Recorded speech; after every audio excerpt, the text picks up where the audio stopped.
Pero lo segundo, además del efecto del desempleo en el mundo contemporáneo, el efecto ideológico que ha generado una debacle en partidos políticos, en movimientos sociales, en organizaciones sindicales, en organizaciones políticas de izquierda progresistas que hayan tenido un determinado proyecto de transformación, que ahora se resignan, en la mejor de las hipótesis, a mejorar dentro de lo posible el mundo capitalista, a crear una perspectiva posibilista de humanizar el capital.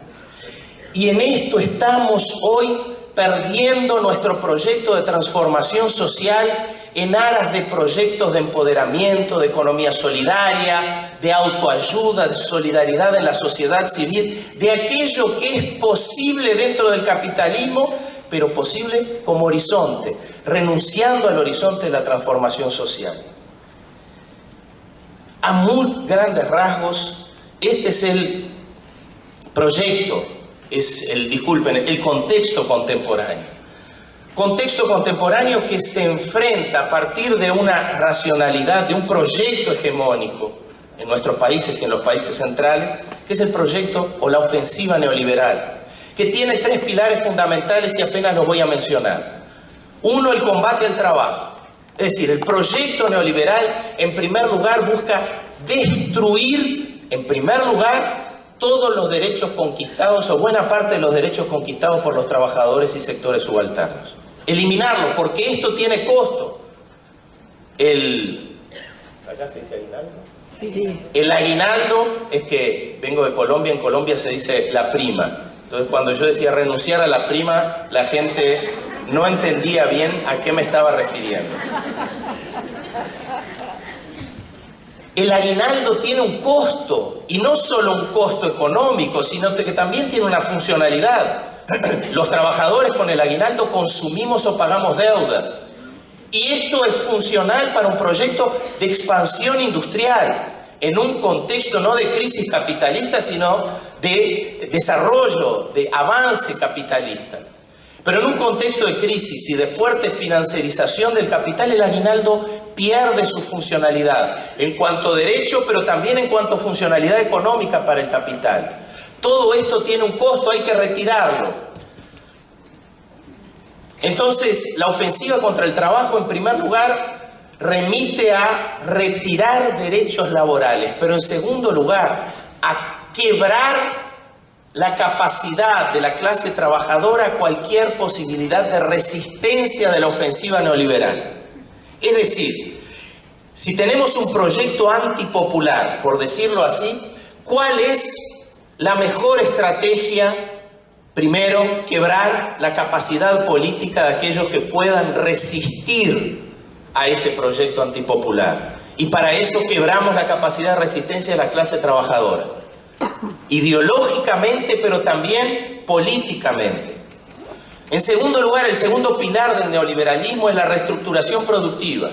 Todo el proceso de transferencia, de tercerización de la fuerza de trabajo hacia una relación de subcontratación y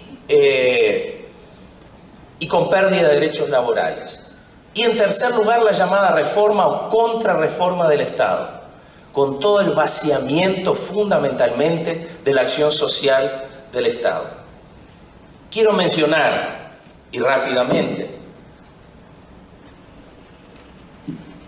para concluir con este panorama inicial, que si pensamos en perspectivas de análisis y perspectivas de intervención profesional, debemos pensar cómo estas perspectivas se insertan para analizar el mundo contemporáneo, pero como yo decía, a partir de valores, de principios éticos, de postulados políticos, ideológicos y particularmente de proyectos sociales, cómo estas perspectivas se insertan en los proyectos sociales, en los proyectos de sociedad. Y podemos decir a muy grandes rasgos que existen en la contemporaneidad por lo menos tres proyectos sociales fundamentales, principales. En primer lugar, el proyecto neoliberal, absolutamente hegemónico en todo el mundo capitalista, o sea, podríamos decir, en todo el mundo contemporáneo. El proyecto neoliberal que se inspira en las relaciones del mercado como relaciones fundamentales, en donde la competición, la competencia en el ámbito del mercado mide la capacidad de cada individuo y genera triunfos y fracasos, entendiéndose como resultado de las diferentes capacidades de los individuos y no de un proceso de desigualdad sistémica o de desigualdad estructural. El fracaso de un individuo en el mercado para la concepción neoliberal es el problema del individuo. Esto nos va a llevar a fundamentar filosófica y teóricamente y políticamente el proyecto contemporáneo de autorresponsabilización de los sujetos por sus problemas, de desresponsabilización del Estado por las respuestas sociales y de desoneración del capital en relación a la acción social. El proyecto neoliberal que busca la privatización de los servicios públicos, el vaciamiento de los servicios y políticas sociales, de los derechos sociales, etcétera, etcétera. En segundo lugar, el proyecto reformista, que ya fue hegemónico, pero que no lo es más, no solo en América Latina, sino en el mundo contemporáneo. Un proyecto que, siendo y estando al servicio del capital, del desarrollo de la lógica del capital, pero busca el desarrollo de una lógica de producción industrial y de consumo, de aumento de producción y de aumento de consumo. Un proyecto reformista que por lo tanto debe incorporar en este proyecto a la clase trabajadora, yo diría en 3 niveles. En primer lugar, incorporar a la clase trabajadora como productora. En segundo lugar, o sea, masivamente generar fuerza de trabajo apta y capacitada para ingresar inmediatamente al mercado de trabajo. Estoy hablando de salud pública y educación pública como 2 pilares de la formación masiva de fuerza de trabajo. En segundo lugar, incorporar a la clase trabajadora en cuanto consumidora. Un proyecto de desarrollo capitalista productivo precisa producir cada vez más, pero precisa que se consuma cada vez más. ¿Y quién va a consumir? ¿Los robots? No. La clase trabajadora masivamente debe consumir, es decir, un proyecto reformista de desarrollo industrial precisa crear las condiciones para que la clase trabajadora tenga poder adquisitivo. Y en tercer lugar, incorporar políticamente a la clase trabajadora para adecuarse e insertarse en este proceso de desarrollo industrial. Entonces, el primer proyecto neoliberal, hegemónico. El segundo proyecto, que ya fue hegemónico, pero que hoy no lo es, el proyecto reformista. Y en tercer lugar, yo diría, de forma muy pequeña, cuantitativamente, aunque un proyecto que precisa ser mencionado por su papel histórico, el proyecto revolucionario. Un proyecto que busca en un corto plazo la emancipación política, como llamábamos ayer, y la emancipación humana en un mediano largo plazo. Es decir, el enfrentamiento, la superación, la transformación del orden capitalista por entenderlo como un orden, como una sociedad estructuralmente desigual. La superación del orden capitalista no es, para esta perspectiva, una cuestión ideológica. Es una cuestión necesariamente vinculada a un proyecto de emancipación humana. Quiero subrayar esto. El proyecto de revolución, de transformación del orden, de enfrentamiento al orden capitalista, el proyecto anticapitalista no es una cuestión ideológica. Esto es a partir de un proyecto de emancipación humana. En tanto, la emancipación humana precisa superar una sociedad que es estructuralmente e ineliminablemente desigual. El mundo capitalista, de forma inmodificable, genera desigualdad. Un proyecto de emancipación humana tiene que tener, por lo tanto, como horizonte la superación de este tipo de sociedad.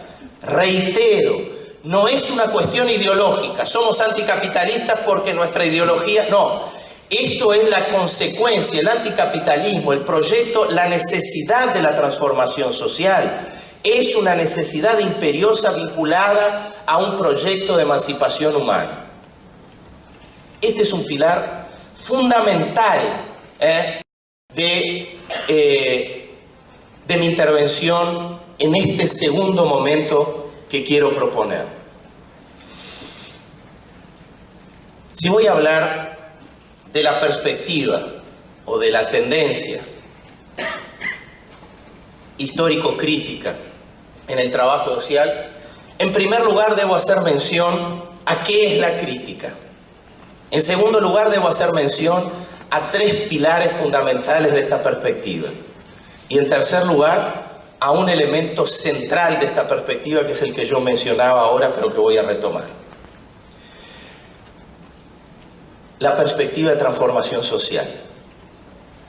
Si hay algo que unifica la perspectiva histórico-crítica, si hay algo que cualifica la perspectiva histórico-crítica, es su punto de partida. Se pretende una transformación social. No estoy hablando de la transformación social, lo dije ayer, pero lo voy a reiterar, a partir de la práctica profesional. No es esto. Pero sí de tener como horizonte ético-político la transformación social, la superación del orden capitalista. Esta es una perspectiva, y quiero subrayarlo claramente, porque en aras de lo que yo decía al inicio,